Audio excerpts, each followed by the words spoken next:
Hello, everybody, and welcome to the second episode of the Punt It Podcast. I am one half of your host, TJ Thomas, and with me, as always, is my host, Chris. Chris, say hello to everyone. How's it going, everybody? So, like I said, this is the second episode. We are looking to do a review of the 2020 NFC South Division. And, let's start off today, though, by going over the news that broke yesterday. We are recording this on Tuesday, March 2nd. March 1st, it came out that J.J. Watt is signing with the Arizona Cardinals. Chris, kind of give me some of your thoughts on that. I'm not a fan. He said he wanted to go to contender. I don't think that they're necessarily a contender. I mean, because they got San Francisco in the division, who can be really good if they stay healthy. They got Seattle, who they've proven they can be good if that offensive line can protect. I would have liked to seen him go to Green Bay, but with that 2-year, $31 million deal and $23 million of it guaranteed, I'm kind of glad he didn't. I don't think we could have afforded that. But yeah, that's a big price tag there. I'm still more surprised he didn't go play with his two brothers in Pittsburgh, because Pittsburgh's a contender. You're with your brothers, and I know that sounds like the easy way to kind of do a cop-out picking of the team, but, I mean, the story's written there. I highly doubt there's ever been a team that would have been having three brothers on one team, and I'm not going to bother checking that because that'd be such a weird stat to figure out. But I'm sure it's never been done before.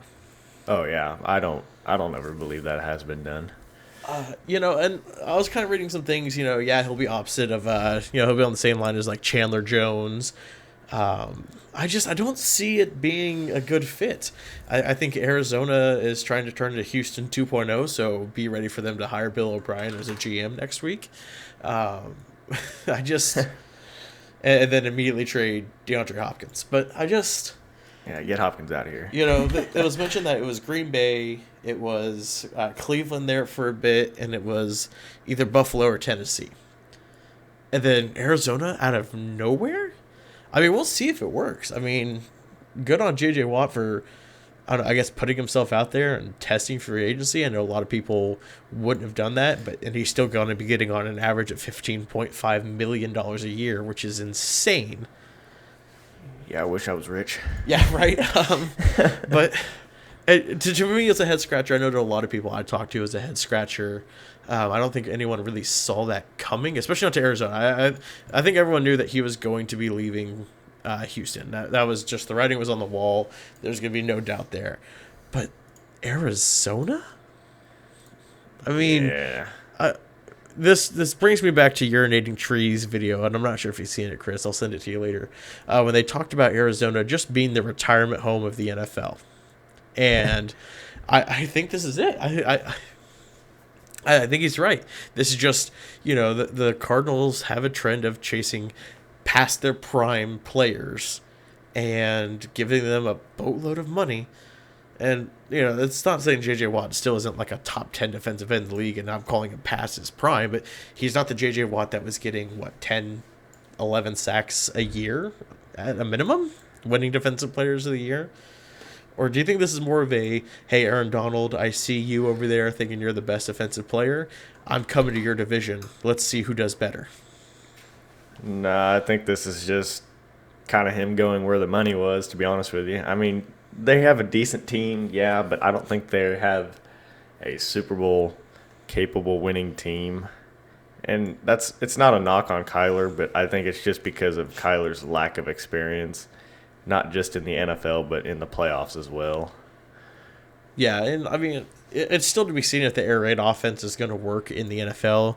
Sure, it worked at in college level, but can it work in the NFL whenever people know, hey, we don't have to worry about stacking the box because they aren't going to run the ball. But yeah, we still have to have the issue of covering DeAndre Hopkins, Larry Fitzgerald, Christian Kirk, and the likes of them.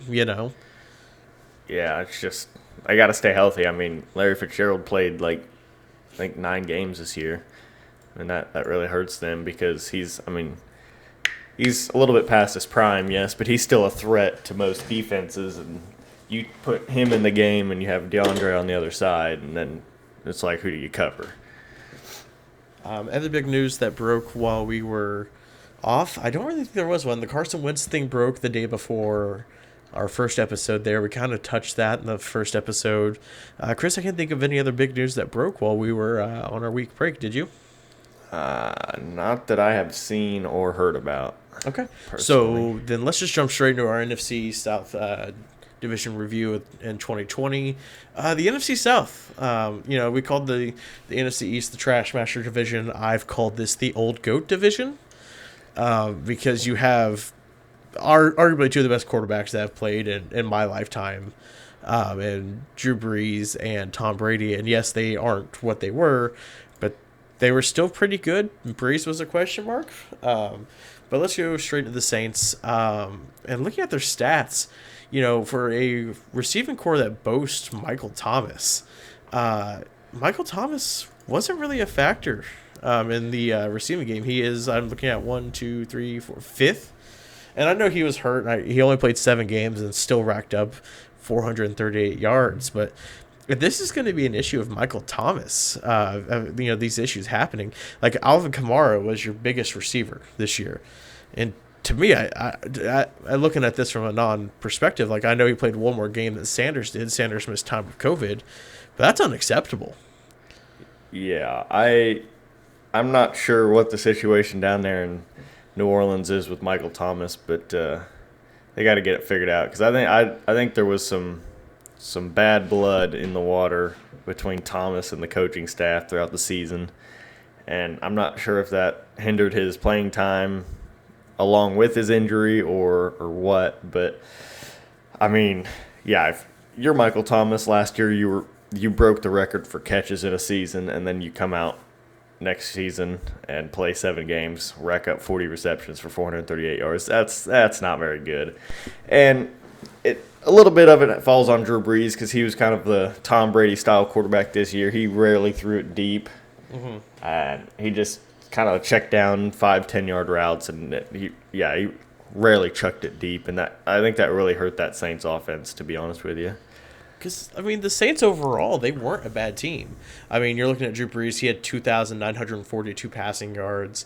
Taysom Hill had 928. Jameis Winston had 75.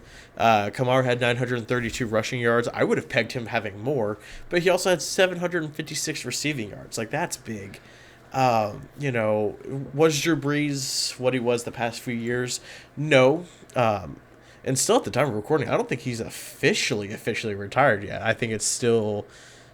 Has he, or am I misreading that? It's still up in the air whether he's going to retire or not. And that's what I thought. I thought it was like all but a foregone conclusion. But he's still signed for a few more years. Yeah, I think like 2 more years is what he signed for.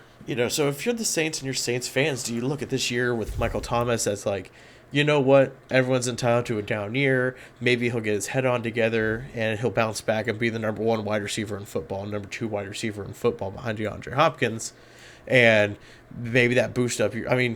They still went 12-4. Yeah, yeah, for sure. That's not a bad record at all for not having Michael Thomas most of the season. It looks like their offensive line did great. They only gave up 29 sacks this year. They lost almost 200 yards. They lost 187 yards in sack yard losses. They had 28 touchdowns versus 8 interceptions. That's incredible. Longest throw was 52 yards by Drew Brees. Another great thing. But you can definitely tell the catalyst of this team was Alvin Kamara. He had 21 of their touchdowns between rushing and receiving. Yeah, that's a good stat for him to have. But if you're a Saints fan, that's kind of like we need to find somebody else to be at least a receiver. You got your running back for sure, but you need someone else to catch the ball. Fun stat, Taysom Hill had 8 rushing touchdowns. 8 rushing touchdowns. He's just a jack of all trades, apparently. He also had 1 receiving touchdown, which is baffling to me. He almost had 100 yards receiving, and he had over 100. Oh, God, he had 457 yards rushing. Wow. From Taysom Hill? For Taysom Hill. Interesting. And he had 928 yards throwing. He had 4 touchdowns and 2 picks. Got sacked 14 times, though. But I think that was more him just running around trying to yeah, create something. I'm sure. And you take a look at their defense. Their defense wasn't bad last year either. I thought they were one of the better defenses to have. Looking at wise, like they were really good. They had 45 sacks. That's always impressive. 18 interceptions. I mean, they had one pick six, which is incredible. They forced 7 fumbles. You know, I mean, it was a good defense. And I think as Saints fans, you're still going to look at this as a loss on the season because, this might be the end of Drew Brees, and you had that dud in the playoffs. I mean, because that was an awful game. You can't sit here and say that was anyone played good. Like that was just an entire bad play by both sides of the offense and the defense. And I know, Tom Brady in the playoffs is just some sort of magician. Like he steps back in time and calls on to his former self. He probably sacrifices somebody in the locker room to play this good. But I mean, yeah, except Tom Brady didn't play. I mean, he played good, but it was his defense that made him play good. I mean, I think they scored 3 touchdowns. Or Tom Brady threw for 3 touchdowns, but all 3 of those touchdowns were set up by turnovers by his defense in the red zone. It's like, I mean, I know there's a lot of Tom Brady is the GOAT kind of thing out there, but the defense does a lot for him most of the time. So let's just stick with the Saints for right now. We'll get to Tom Brady. Trust me, I'm sure we'll have some varying opinions on Tom Brady. But if you're the Saints, where do you go at quarterback now? Do you bring back a Drew Brees who may or may not be better or worse than he was this year? Do you go to a Taysom Hill and kind of open up your playbook a little bit more? Do you go Jameis Winston, or do you just say, you know what, let's roll the dice and let's get a new quarterback in the draft or free agency? Well, I think if Drew Brees wants to come back, I think obviously you let him. Most accurate passer in the NFL for a reason. There's no reason he doesn't deserve the starting job. But if he does decide to step out and retire, that quarterback room becomes kind of iffy. I don't know. I mean, you could have a quarterback camp between Hill and Winston, but I don't know if you can necessarily trust either one of them, considering Hill, he's more of a running type quarterback. And I mean, yeah, he's decent, but I think he's better when you mix him in occasionally and he's not a part of the game plan all the time. Mm-hmm. And Jameis, I mean, the last time he saw the field for an entire season went 30 for 30. So yeah, I don't know. Still working on a special for him. Yeah. So I don't know. I mean, I guess depends on where they pick. If they want to potentially go for a quarterback, I wouldn't. I mean, they got talent all around, so I wouldn't be opposed for the Saints to go for a quarterback, but at the same time, I'm not sure what they're necessarily thinking if Drew Brees retires either. Yeah, I mean, so they picked 28th in the draft in the first round, and to me, I look at this roster, and this isn't we can get a project quarterback or something. This is a team that your window is open now, and these windows you don't get a possible best running back in the league in Alvin Kamara and a top 5 running back or top 5 wide receiver in Michael Thomas when he's healthy and not having attitude problems. You just don't get those. So your window is open now, and if you may never get a window like this again. You were carried by Drew Brees for over a decade, and unfortunately he couldn't get it done this year. He may not be able to get done next year. He may not even be back next year. So you've really got to take a look at that locker room. This is going to be a unpopular opinion. I would say you go with Jameis Winston over Taysom Hill for the simple reason that Taysom Hill is we're bringing him in to mix it up and make your defense think. As for Jameis Winston, yeah, sure, he'll throw you 30 interceptions, but he'll also throw you 30 touchdowns. And it's one of those, whenever he was just trying to force feed it to Evans and Godwin down in Tampa, now he's got a safety valve with Alvin Kamara. He can throw it to, I believe Cook is their tight end. Yeah, Jared Cook. Yeah, Jared Cook. He has a good safety valve. You got two great wide receivers down there, and Emmanuel Sanders. I'm not sure if he's going to be brought back this year or not. But then you got Traquan Smith, and you've got Michael Thomas. I think you roll the dice if Brees doesn't come back, and you roll a famous Jameis out there. I don't disagree, but I think he gets a year, maybe two, to prove himself down there. But if he doesn't perform well and they kind of drop off a cliff, then I think you need to go elsewhere, or even just go with Taysom Hill. Yeah, no, for sure. I'm not sure what changes need to be made. You can run it back with the same team, the same squad you got. You add a few extra pieces. You're going to have to lose something because your cap space is non-existent. In fact, you have to get rid of people to be eligible to play this year. So you may have to lose a Drew Brees. You may have to lose, you may have to trade to Michael Thomas or something tough. Like that. Yeah, I mean, like, their cap situation, I know at one point was like negative $100 million. I think they'd restructured where now they're like only like negative $60 million, but you still have to find a way to free up $60 million in cap space.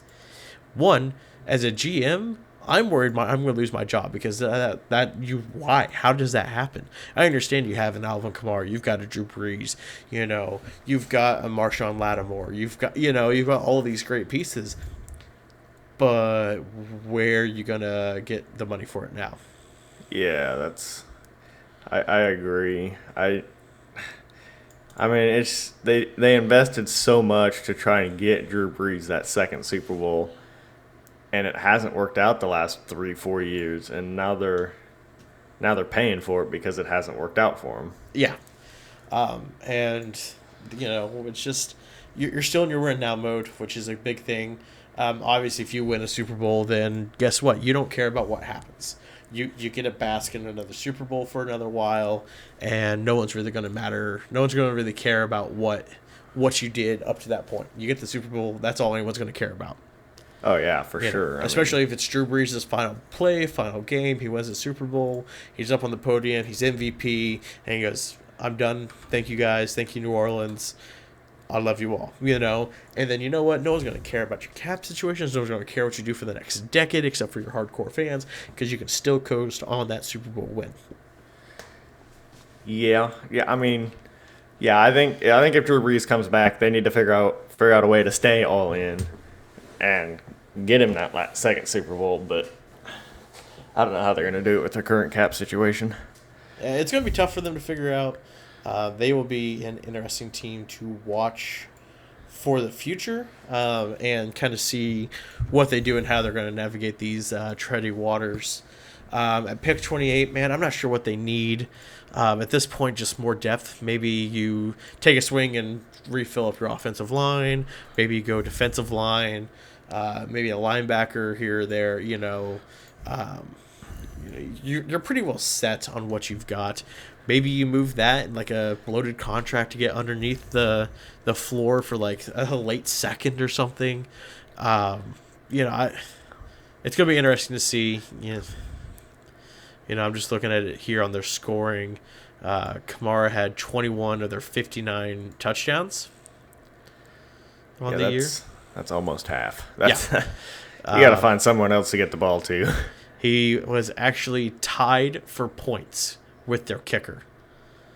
And, oh my God, are you serious? Yeah, Will Lutz had 126 points, and Alvin Kamara had 126.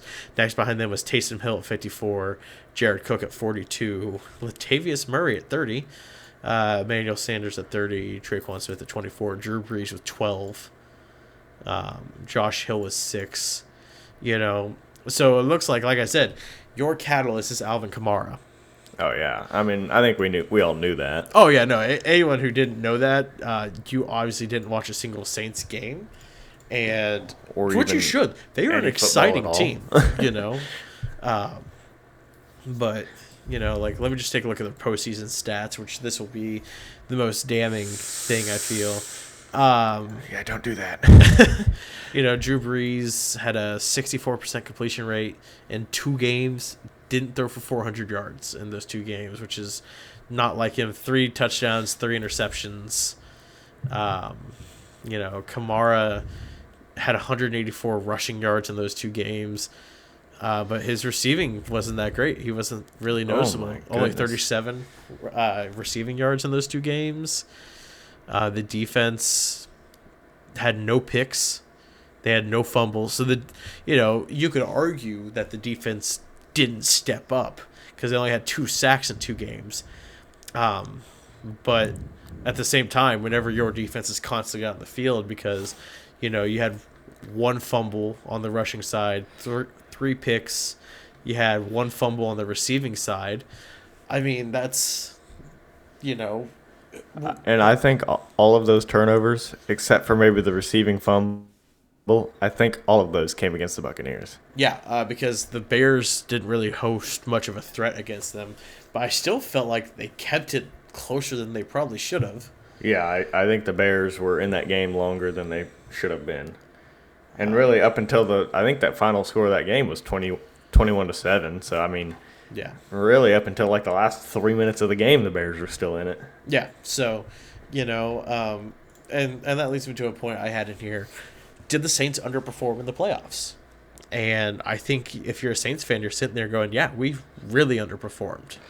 And whether that's just the wear of a season, the wear of COVID, or maybe you really take a look at Sean Payton and go, okay, why didn't you scheme better? What were you thinking of? Were you thinking that because we beat the Bucs twice in the regular season, we could just coast past them?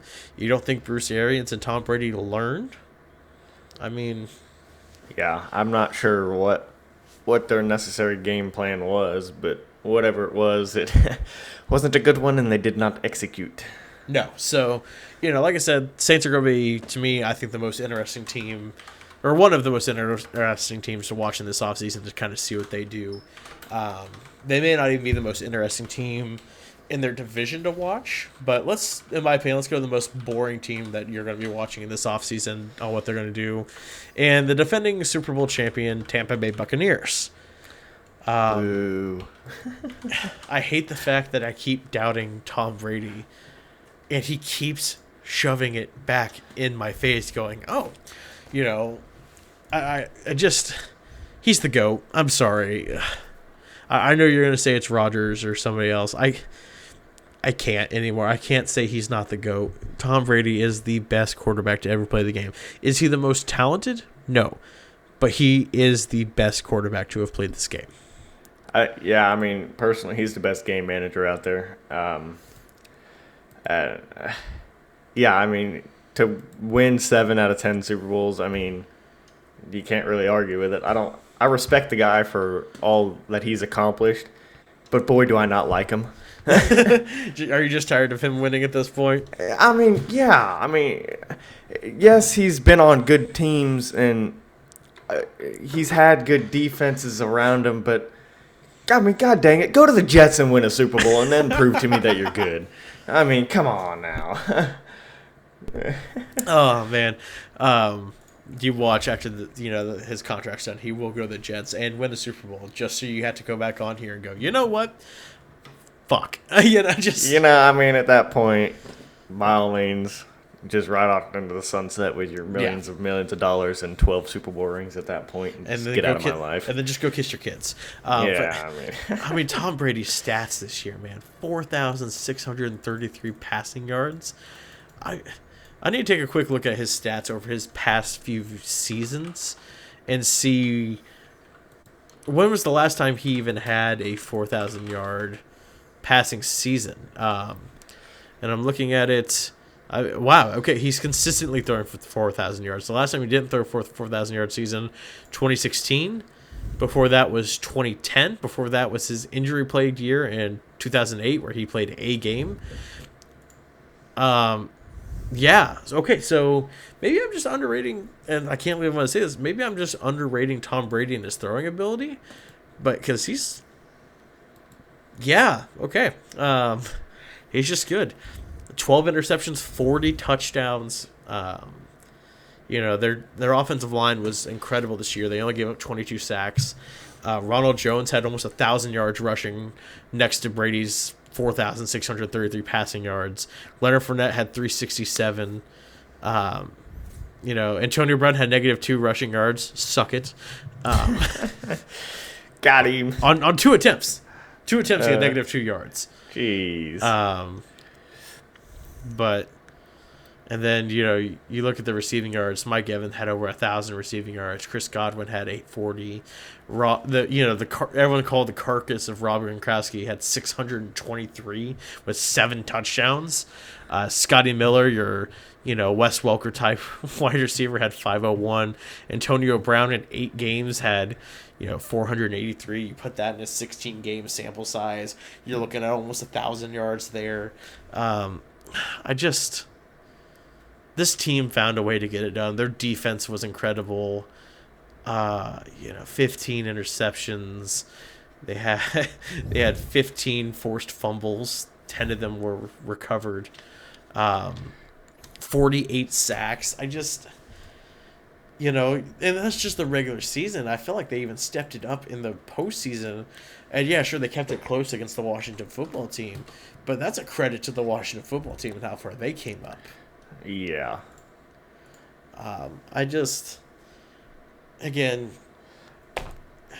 what's there to talk about this team? They're bringing everyone back. They're going to bring it back. They'll probably be another top contender, in my opinion, in a pretty heavyweight class of the NFC. The AFC is going to get there with the heavyweights, but the NFC is the heavyweight division right now. Yeah, I mean, Tom Brady's got a knack for finding or being on good teams with good defenses, and as of last year, finding good teams with good defenses.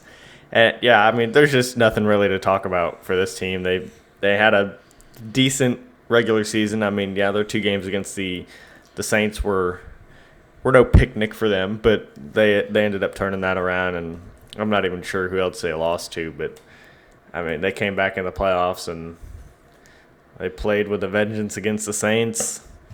Came into frozen tundra of Lambeau Field and squeaked out a win.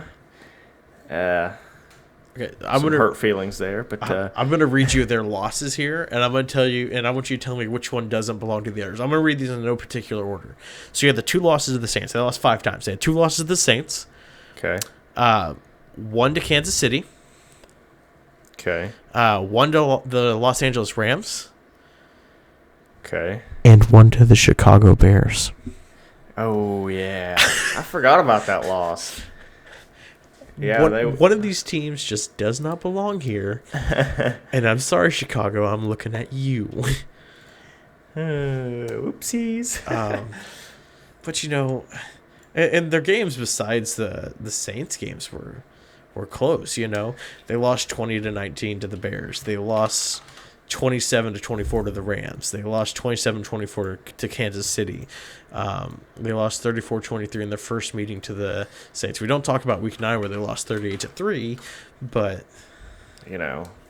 nobody ridiculed Tom Brady for only scoring 3 points, but yeah, whatever. I'm not salty.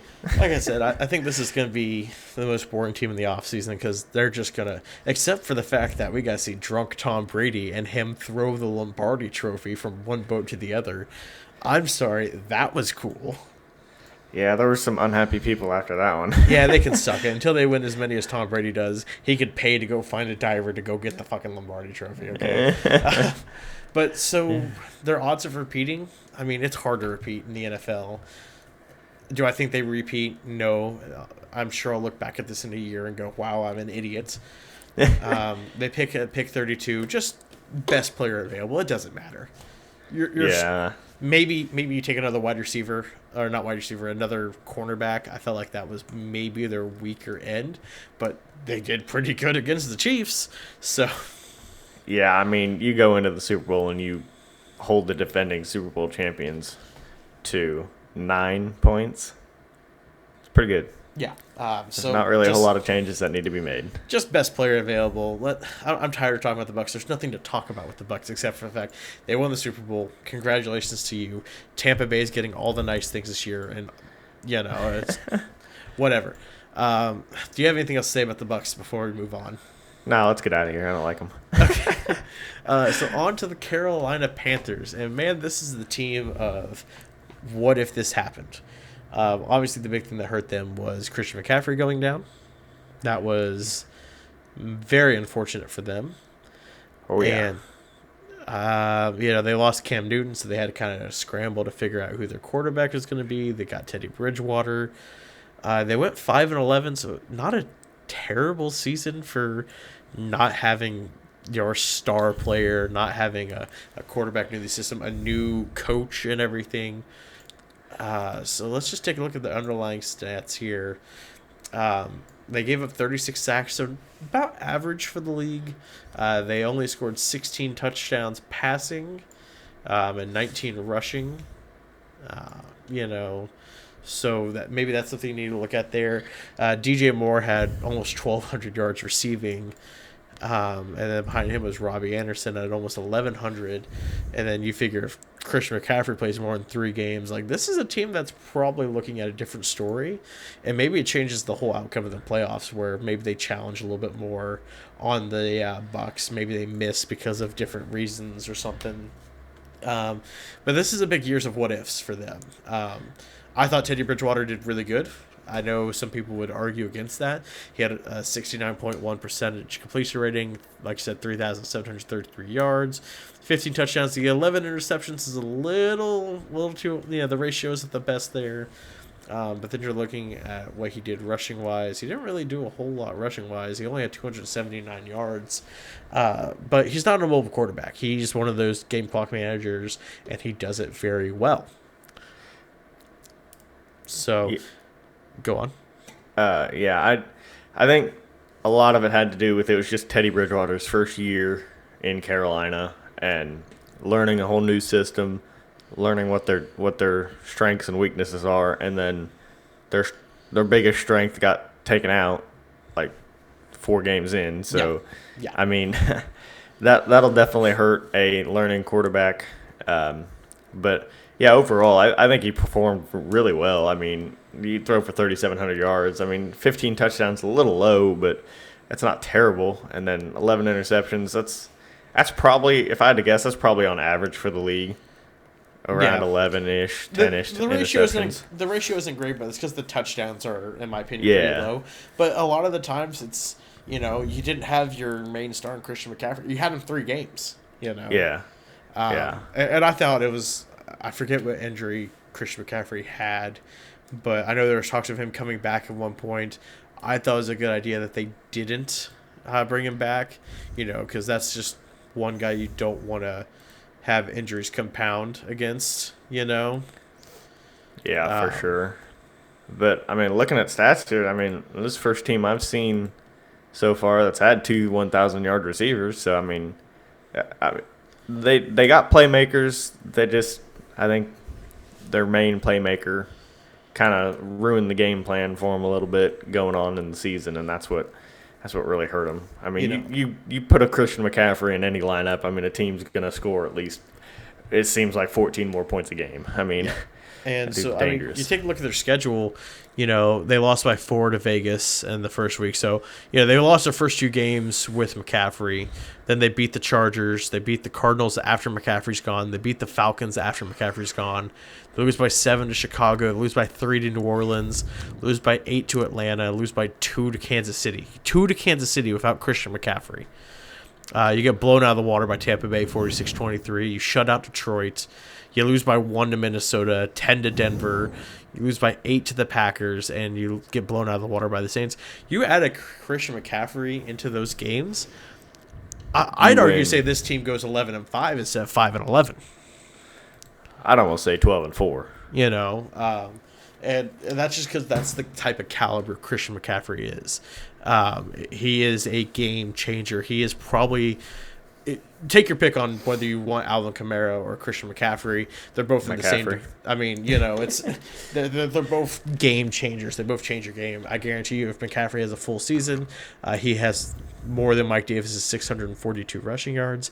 In fact, in 3 games, he had 225. I think he doubles that. While Mike Davis in 15 had 642. So, let's just go and take a look at McCaffrey's stats here real quick.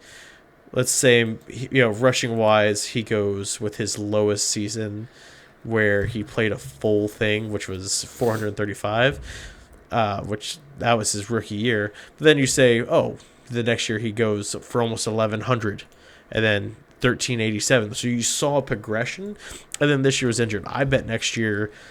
I mean, we're looking at comeback player of the year. I mean, he received 651 his first year, 867, over 1,000 yards receiving last year.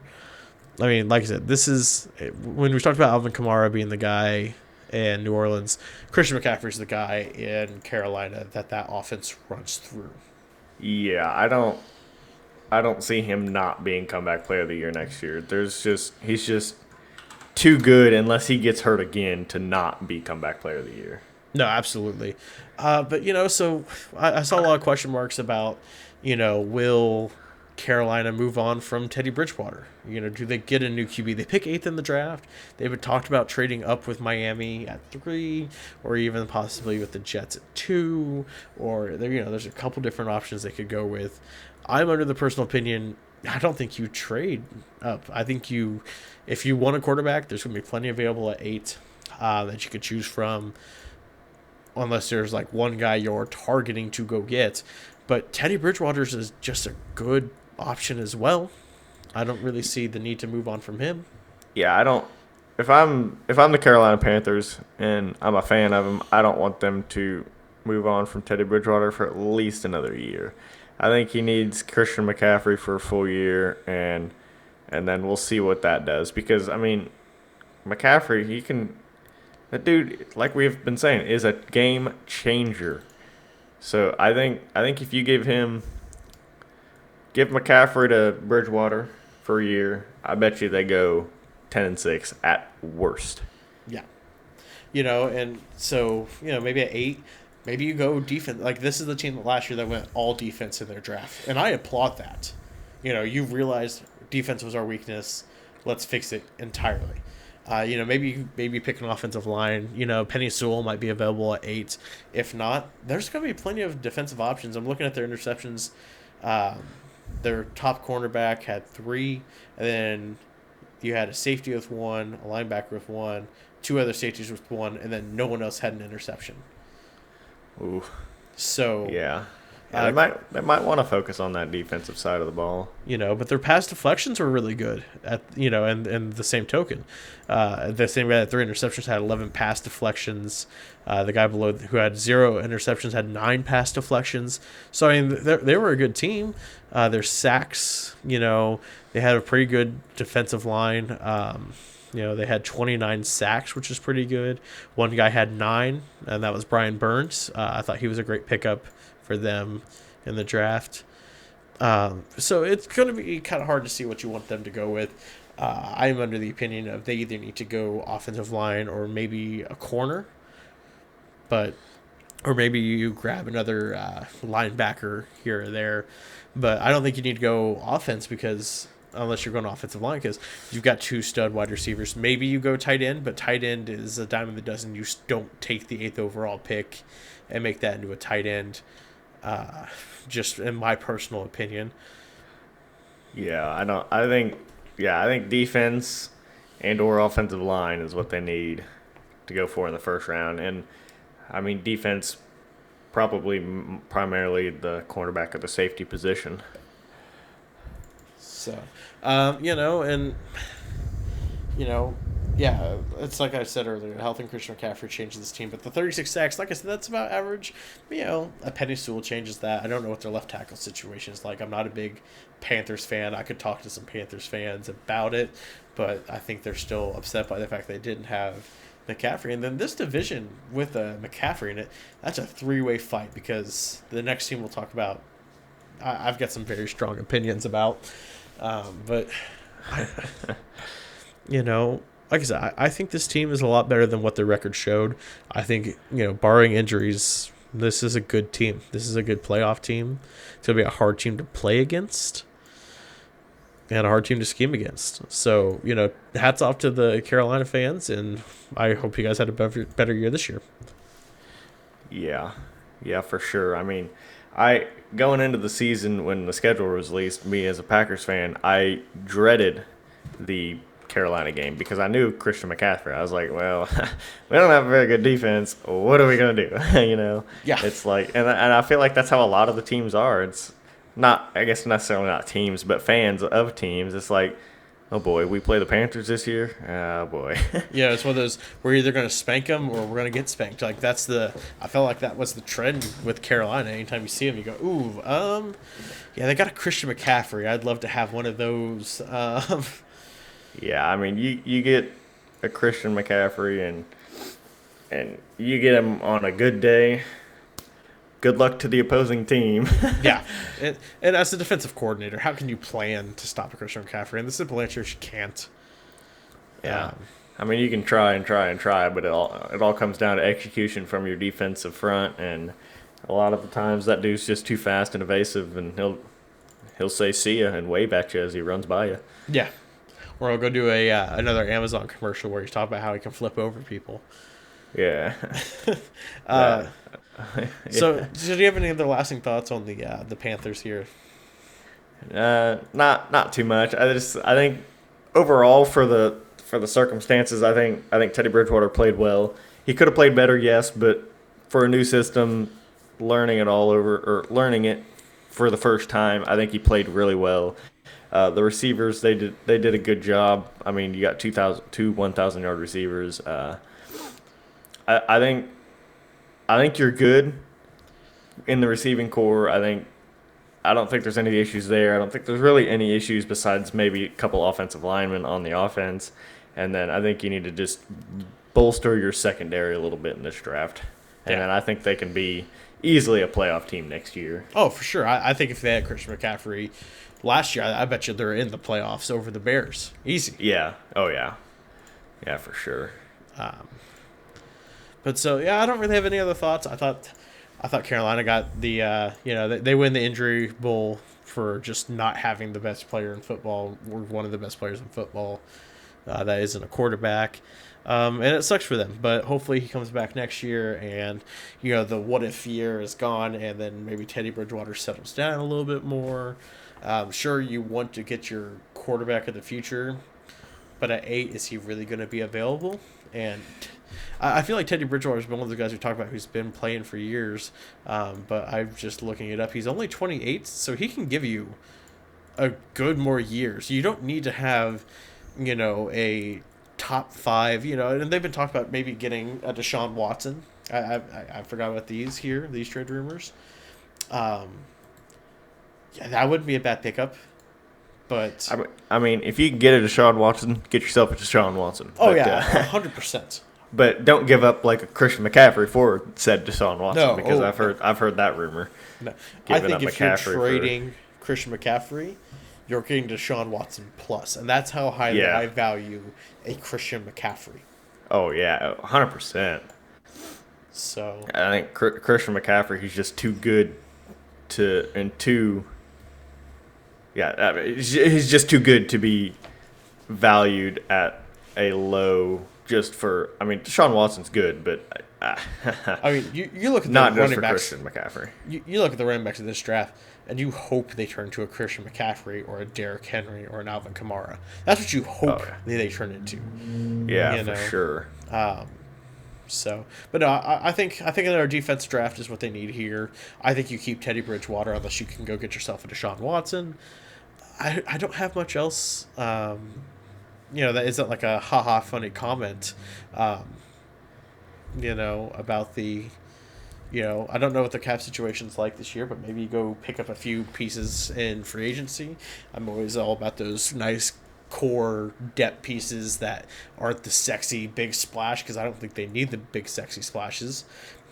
As I'm reading this, I just saw that Kyle Van Noy's been released by the Dolphins. After 1 year after signing a 4-year deal. Interesting. So yeah, that's very interesting. I'll have to read more into that. Maybe we'll talk about that next episode. So let's talk about the team that came in last year in the Atlanta Falcons. Oh, boy. Atlanta Falcons fans, I feel for you. I don't. Oh, my goodness. I don't, man. I do. I mean, you blow 3 leads throughout the season, and you set an NFL record for blowing I think it was 15-point leads or something like that. I mean, that's just crazy. Listen, That shouldn't happen. Their coach and their GM should have been fired before the season even started. And the fact that it took that many blown leads to get to that point, I mean, that's bad on ownership there. Yeah, I mean, And let's not even wrong. talk about the Julio Jones saga that they were talking about where, is he playing? Is he not playing? What's he hurt with? Are we going to trade him now? I mean, come on. Yeah. What's going on with this team? So let's go over the positives here. Matt Ryan had 4,581 yards. Todd Gurley was your highest rusher, was 678. You guys really need a running back. Calvin Ridley had 1,374 receptions. Your defense was meh at best. You gave up 41 sacks, so that offensive line needs to be worked on as well. Hey, you pick fourth. There's a Penny Sewell potentially available. Nudge, nudge, wink, wink. You lost 257 yards on sacks. Yikes. Yeah. You only had 1,532 in rushing, and that's with a Todd Gurley who had arthritis in his knee, getting you almost 700. Brian Hill, who I'll be honest, I've never heard of, got you almost 500. Ito Smith had almost 300. Matt Ryan was your fourth highest at 92. And then you go to the receivers here who had 9 yards. Yeah. Yeah, it was not a good rushing attack. But, again, you got Matt Ryan, though, so you can just throw the ball. Calvin Ridley, 1,374. Russell Gage, 786. Julio Jones, who had played 9 games, had 771. Hayden Hurst, your tight end that you picked up, had 571. I'm not even going to try and say that name. Olamide Zacchaeus had 274. Yeah, it's Zacchaeus, but I don't know how to say his first name. Yeah. But then you look at their defense. Interception-wise, they had 12. That's pretty good. Your pass deflections were 51. They had 29 sacks, so maybe you can up their sacks a little bit. They had 17 forced fumbles, only recovered 9 of them. The opinion I have is not one that Falcons fans are going to want to hear, but I'll let you talk positively first before I bring in the doom and gloom.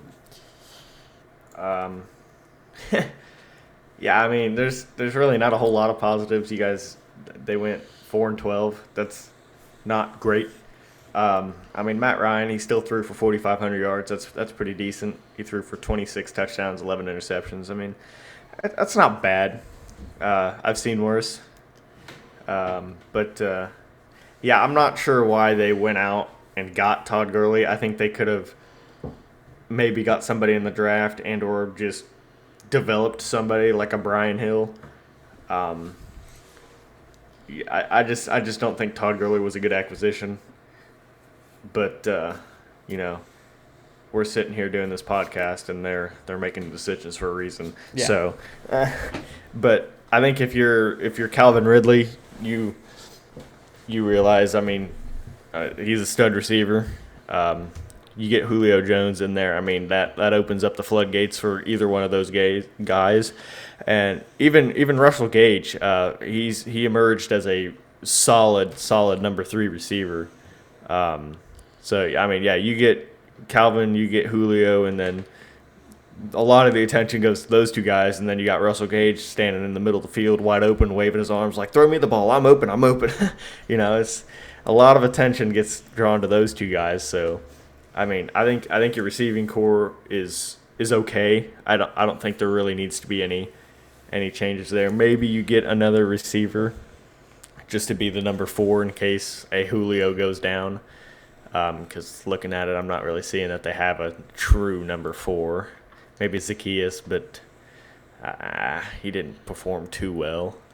But yeah, I think on the defensive side of things, I think they just need to. I think they need some cornerbacks. Because I mean, your offense can score, as it's been shown, but your defense will also give those exact same scores up. So I mean, I think you need to really focus on the defensive backs and the linebacking core in the draft. And and in free agency, and then just see where you can go from there. You ready to hear what I think they need to do? Yeah, I'm ready to get a good laugh in today. They need to blow it up entirely. I'm talking you trade Julio, you trade Matt Ryan, and the only person I think you really consider keeping is Calvin Ridley. Unless you get a crazy, oh my God, offer for Calvin Ridley. I truly think that's what you need. You need to tear this down. You guys were so close to getting into the Super Bowl and winning the Super Bowl, and then you blew a 28-3 lead. That's bad coaching. But yeah, I mean, up until at the 28-3 point, you're like, man, they are coaching a great game, and then it just blew up in their face. Yeah, and but now it's been how many years since the 28-3? I think it was in 2016, so 4. This will be the 5th year. Yeah. And they haven't gotten close to that point since. Blow it up. Julio Jones is 32. I wouldn't want him on my team. Matt Ryan's not going to lie. But. Matt Ryan's 35. Your window has shut. It is gone. It is done. So yeah, I'm not sure there's another opportunity for Matt Ryan, even if he does get traded to somebody else. Yeah. The only other team that would have made sense for me where he would have possibly succeeded would have been Indianapolis, but hey, they got themselves a Carson Wentz. Yeah. Your window's done. Maybe if you can hold on to and do a quick rebuild, Calvin Ridley's only 26, but you know what really accelerates a really good rebuild? Blowing it up entirely. I know you got that brand new fancy stadium. You got to get people in there. Blow it up. I'm talking nuclear warhead your roster. Because you know what's going to be great? If you get like 6 first-round picks in the next 2 years or 3 years. You know how quickly that's going to boost up? You had the 4th overall pick this year. You know how many your options are limitless at 4th overall. Besides, unless you want a Trevor Lawrence. But even then, I'm pretty sure if you call up the Jags and go, hey, we'll offer you the 4th overall pick and a Calvin Ridley or a Julio Jones. I mean, at 4th overall, you could take a Zach Wilson. He's not as good as Trevor Lawrence or a Justin Fields, and to me, if I'm Atlanta, I'm taking Justin Fields because, hey, he's an Atlanta boy. He's gonna have that pride in his chest to do it. Yeah, I mean, I'm not so sure I agree with the blow it up mentality. I mean, they got a good team around them on offense, but it's just they need pieces on defense. And I think Matt Ryan is still a perfectly capable quarterback to get them to the playoffs, to get them to another Super Bowl, but they need the defensive help, and I feel like that for a lot of other teams in the NFL. I mean, Matt Ryan, he threw for 4,500 yards. That's really good. Yeah, that's impressive. But, I mean, the 26 touchdowns, they were lacking a little bit. He can do better. And the 11 interceptions, about right on average for the NFL. And 41 sacks is unacceptable by that offensive line, though. Yeah, and I think that's the only, other than potentially going for a running back like maybe an Aaron Jones, who's a free agent this year, I think that the offensive line needs to be touched on and the running back. But, I mean,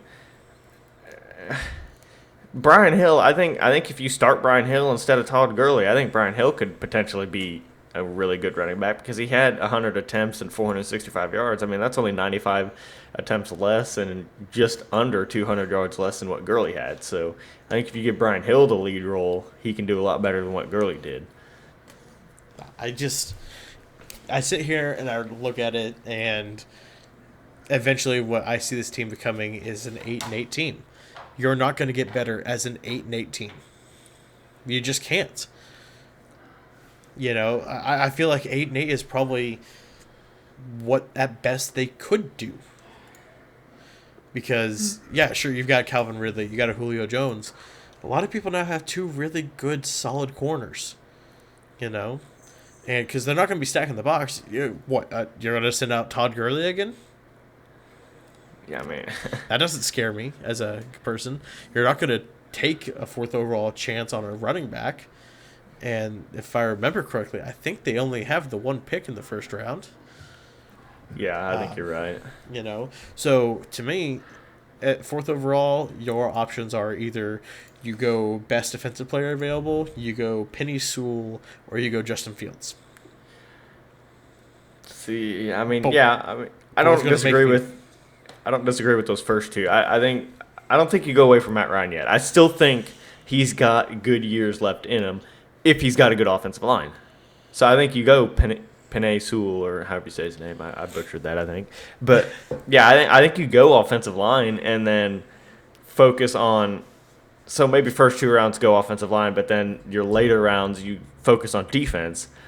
And I don't know. I guess maybe give Todd Gurley another shot, but I think if you don't get Matt Ryan sacked 41 times in a season, he throws for maybe 5,000 yards and 32 touchdowns and 11 interceptions. I mean, I know the touchdowns aren't up there, but you throw for 5,000 yards, that's a damn good season right there. To me, you know what is a great way to have a fresh young QB learn? You draft him fourth overall and you have him sit behind Matt Ryan. Yeah, but I know you're a little salty about that opinion right now, Jordan Love over there. But I mean, I'm not saying Justin Fields is going to turn into the next Aaron Rodgers, but it worked for him. I mean, yes, but I also wasn't necessarily paying attention to the Green Bay Packers at the time that Aaron Rodgers was drafted, mainly because I was 5 and I can't necessarily remember it. But, I mean, it's worked out. It has, but in that situation, I mean, yeah. See, I think it could potentially work out more for Jordan Love than for maybe, say, a Justin Fields, unless he's got just that raw talent, because Aaron Rodgers is just such a great, athletic, smart quarterback that he can learn just so much from. I mean, I think if Jordan Love comes out of Green Bay in 3 to 4 years and he doesn't perform well in the NFL, I'd be shocked. Even if it's not for Green Bay, I'd be shocked. Well, I mean, that's a pretty good assessment. I still think that this is going to be this offseason is going to really depend on how their franchise is going to look for the next decade, in my opinion. And you can't mess this up, because if you do, you're going to be back to the Deadbirds era again. And that's not something you want. You don't want pre-Matt Ryan era Falcons again. That era between Vic and Ryan. Because that's how you lose fans, and fast. Yeah. Yeah, I don't know. I mean, we'll have to see what they do, but I think our opinions kind of, for the first time this podcast, differ on what they need to do. Yeah, I mean, it'll be interesting to see. To me, it's been almost 5 years now since you went to the Super Bowl. Your core is not getting any younger, but you can make it younger by blowing it up. And I also see the reason for not blowing it up. Don't get me wrong. I totally see, you know what? Well, let's just stack up on defense and let's roll this out there again. Because, the Julio Jones was an anomaly. Very rarely is it two people in the same division, and Michael Thomas and Julio Jones, who are viewed as top 5 wide receivers in the game, are not top 20 wide receivers in the game. Yeah, that hurt a lot of people's fantasies this year. Yeah, for sure. So maybe it's a fluke here. Maybe I'm overreacting on the blow it up, but to me, I take a look at it and go, nope, this is what needs to happen. Well, I guess, I mean, the only thing that will tell us what we need is time. Exactly, and Father Time is undefeated unless it's Tom Brady. So let's go into our grading segments for the review on the years. I'll let you start off. What did you think about the Saints? What grade would you give them for 2020? Oh boy. I would probably give the Saints a C- or a C+. And I say that because they spent the last few years selling out to get the best players on offense, to get good defensive players, to get Drew Brees that elusive second Super Bowl, and they keep blowing it up in the playoffs. They keep screwing up. They keep playing poorly in games where they really shouldn't be playing poorly. And I think that they should have been in the NFC Championship game. I don't think they would have won if they went to Green Bay, but that's another timeline, another future. Or, But I can't really see myself giving them anything better than a C because of the cap situation, or a C plus, because of the cap situation, and with what all they have done the last few years to try and get over the hump and get into the Super Bowl again for the first time since 2011, right? I think so, yeah. Yeah. So this season will be 10 years since they made it and won the Super Bowl, but. Which is your 2011? I think so. I think that was what. Because Packers won in the 2010 season, 2011 year. They won 2010. Okay. Yeah, because Oh, Giants was 2011. Yeah, that's my bad. You sure about that one? Yes, because the Packers went 15-1 and lost to the Giants in the divisional round.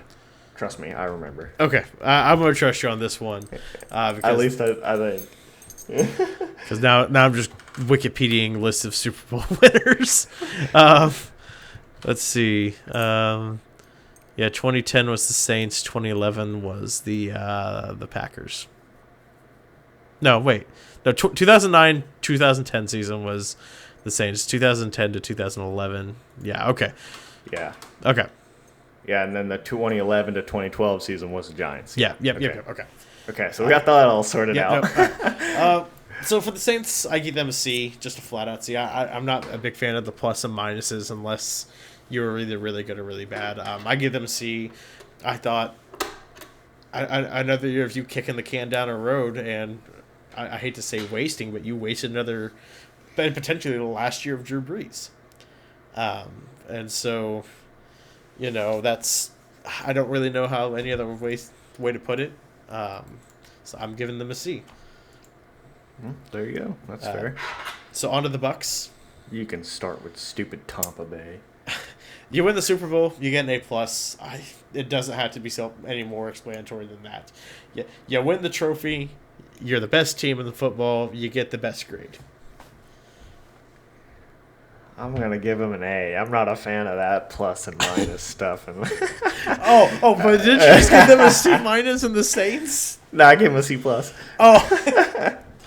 No, I mean, yeah, it's an A plus for the Bucs. I hate to say it, but it's essentially you win the Super Bowl, you get the trophy, you get the best grade. I mean, there's nothing really to touch on. Really, they got a good offense, they got a good defense. Just gonna see what Chris Godwin decides to do in free agency, and from what I've heard, he wants to stay in Tampa Bay to play, and he'll do it for what I've heard is significantly less money. So yeah, well, what helps benefit your cut of salary is Super Bowl wins and ad deals. Yeah. So on to the Panthers. I give them a B. For the simple fact that if you can do that good without Christian McCaffrey, I think you can do really good with a Christian McCaffrey. Yeah, I agree. I want to give him a B too, and it's pretty rare to give a 5-11 team a B for the season. But my main reason is because Teddy Bridgewater, he played well, and he threw the ball well. He made relatively smart decisions, and based on their schedule and the way they lost their games, they should not have lost some of their games. I mean, they lost a lot of them by field goal margins or touchdown margins, and that's just one mistake or one stop away from winning the game. So I think overall they were a decent team all season, and yeah, Christian McCaffrey would have just easily put them over the hump, and they probably would have been a 10-6 team this season. And yeah, so I think next year it'll be much better for him if Christian McCaffrey can stay healthy. Yeah, I think a B is a fair grade for this team. They had their ups and downs, but I feel like it was more of a promising start for Teddy Bridgewater in Carolina than it was a bad start. I mean, yeah, the record didn't prove that they were good, but their stats show otherwise. Yeah, and again, if you lose one of the best players in football, then I think you're given a little bit of leeway there. Oh yeah, for sure. And so on to the Falcons. Chris, what grade do you give them? I won't be so harsh. I'll give them a D. You guys need to learn how to close out games. That's just plain simple. I mean, come on. 28-3, the first 5 games this year. Yeah, I mean, it was just atrocious. I mean, you want to make records in the NFL, but you don't want to make records that the Atlanta Falcons made. Yeah, you need a better defense and some better pieces on the offensive line. I like we were talking about. I think Penei Sewell is a decent 4th overall pick. Decent. One of the best offensive tackles to come out of college in years, and he's just decent. He would be a good acquisition for that team. But yeah, I think if you get him and then you focus on the defense the rest of the draft, maybe a sleeper running back. But then again, I think they could still go after Aaron Jones. I don't want him to leave Green Bay, but he's a good running back, so I think there's a potential that he does leave. And I think the Falcons would be a good fit. But yeah, I think a D is fair. And maybe a little bit too generous with how their season played out. But, yeah, we'll see. For me, I have written down a grade of nuclear warhead for blowing it up. But if I can't give them a nuclear warhead for a grade, then I'm giving them F for Falcons. Oof. That's big tough. So let's go to the final segment here of positive and negatives before we sign off here for the week. Positive for the Saints, you did pretty good without a really Michael Thomas. That's really impressive. Negatives, you did really bad in the playoffs and potentially don't have a Drew Brees anymore. Yeah, I'd say the positives are they went 12-4 when they had no Michael Thomas for I don't know, I can't do math. A lot of the games of the season. And then Drew Brees, he also had an injury and I think came back one game too early, but you went with Taysom Hill. I mean, they went undefeated with Taysom Hill starting at quarterback, I think, right? Yeah, I think so actually. If not, they lost one game with Taysom starting at quarterback. Either way, I think they did really well without some of the pieces at points during the season. But yeah, they just need to figure out how to get it done in the playoffs. The last 4 years, I mean, it's just been, if you're a Saints fan, you just don't want to make the playoffs because you'll just get heartbroken. I mean, yeah, that's just awful. So now on to the Bucs. Plus and minus, or positive, negative, whichever one you want to call it. Obviously a positive, you won the Super Bowl. And a negative is you didn't wear the creamsicle jerseys this year because that's the only negative I can think of.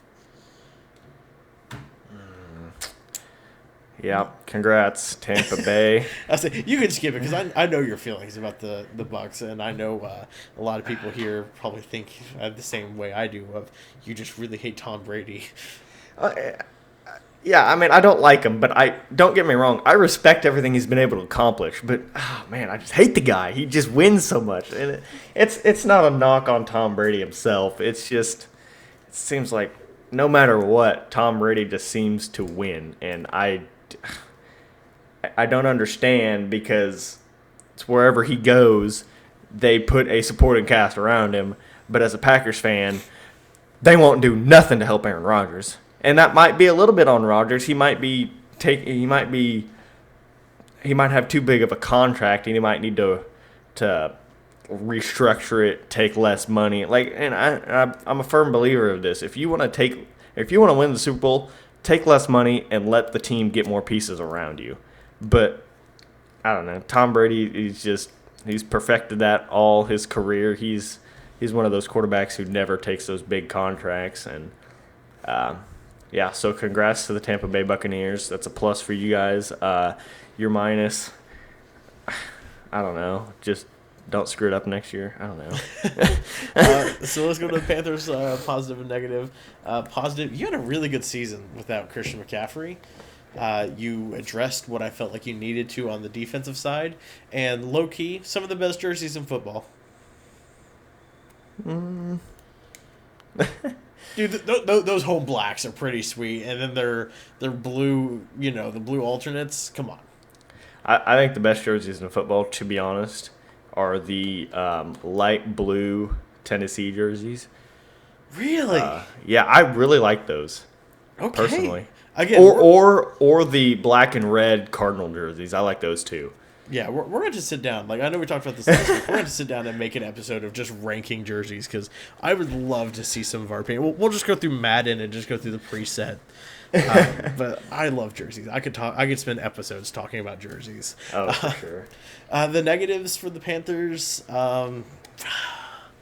your running game without Christian McCaffrey really shows that why you need Christian McCaffrey. So maybe a backup would be a good thing to find. Maybe Miles Davis is a backup. Maybe couldn't handle being the full load of being him. Your negative 52 differential still shows to me that you either A, need to work more on your offense, and I know that's hard to do without Christian McCaffrey, or B, you need to invest more in your defense to help a Christian McCaffrey in that situation. But that's my only negative. Again, it's weird that we look at a 5-11 team and we go, there's not a whole lot of negatives here. Yeah. Yeah, I mean, for my positive, I mean, Teddy Bridgewater, he played really well for his first season in Carolina, and he just got screwed over by McCaffrey getting hurt. And, I think if they have a solid team without a whole lot of injuries, they could go 10-6, 11-5. But, I mean, yeah, because the negative 52-point differential is not terrible when you're a 5-11 team. I mean, you go back and look at their schedule. I mean, there was games where they probably could have and or should have won pending mistakes or turnovers, and I'm not really 100% sure because I didn't watch any Carolina Panthers games this year, but just by looking at it, I mean, they were close games, and there was a chance, obviously, that they could have been won. Yeah. But I do think that the defense is a need to get, or a need to get in the draft. Maybe an offensive lineman or two, but I think they need to really focus on their defense. And if they do that, I think that they can be a contender not only in the division but in the NFC. Yeah. And so finally we go down to the Falcons with the positive and negative. You know what? I'll actually give some decent positives here. I think the moving on from the head coach and the GM is the best decision you could possibly make. I think that will go quite a long ways in your development for, your future of your franchise. As for other positives, I mean, the team still really competed even after going down 0-5 after those losses. So props to them for that. And it's just going to be now seeing what they do in a year after where there's going to be hardly any expectations on them. And I guess other positives, I love the jerseys, love the stadium. And as for negatives, yeah, that those 5 losses, I know that's going to get beat to death by a lot of people. That is bad, and that's going to be looked at as which one's worse, the blowing those leads those entire times or blowing 28-3 of the Super Bowl, and you have to live with that for the rest of your franchise. Well, I mean, it's obviously going to be blowing the 28-3 lead in the Super Bowl. You're up 25 points in the Super Bowl with mid-third quarter. It's almost guaranteed to win unless you're playing, I guess, Tom Brady. Yeah. But, whatever. It is what it is. And your positives and negatives, Chris? My positives is Matt Ryan, he played well. Calvin Ridley, he stepped up. Russell Gage, he stepped up when he needed to even. But, I think if they focus a little bit on defense in this draft, they'll be set for next year. But my negative for sure is going to be just hold on to a lead. I mean, it's not that hard. If you're up 25 points, if you're up 15 points, if you're up 14 points, you just got to play decent defense. Hold them to field goals. I mean, Get your offense back bend on the don't break. field to drain. Yeah, get your offense back out there so they can drain clock and potentially equal that field goal again. I mean, oh man, it was brutal. It was brutal watching the Falcons this year. But yeah, I mean, I think there's plenty of room for improvement, but we'll just have to see what they end up doing with it, and hopefully they can get back to a playoff caliber team. But I don't think it'll happen next year. It may take 2 years or so. Yeah, so it'll be interesting to see. Again, this division is either always really competitive or it is absolute, dog shit. And there's no real other way to put it. So I guess that's going to be the end for our review on the NFC South 2020. Chris, do you have any final remarks before we close out this chapter of the NFC South? I'm just glad I don't have to talk about Tampa Bay anymore until we get to Green Bay. You're right. We don't. And with that, I will say thank you guys for listening to our episode 2 of the NFC South, where we talked about. And tune in next week as we talk about the NFC North minus the Green Bay Packers. We are saving the Packers and the Dolphins for their own special things because we can do a deep dive on them because that's our passion. And tune in next week as we do that. And until then, thank you guys for listening. Have a good one. Peace.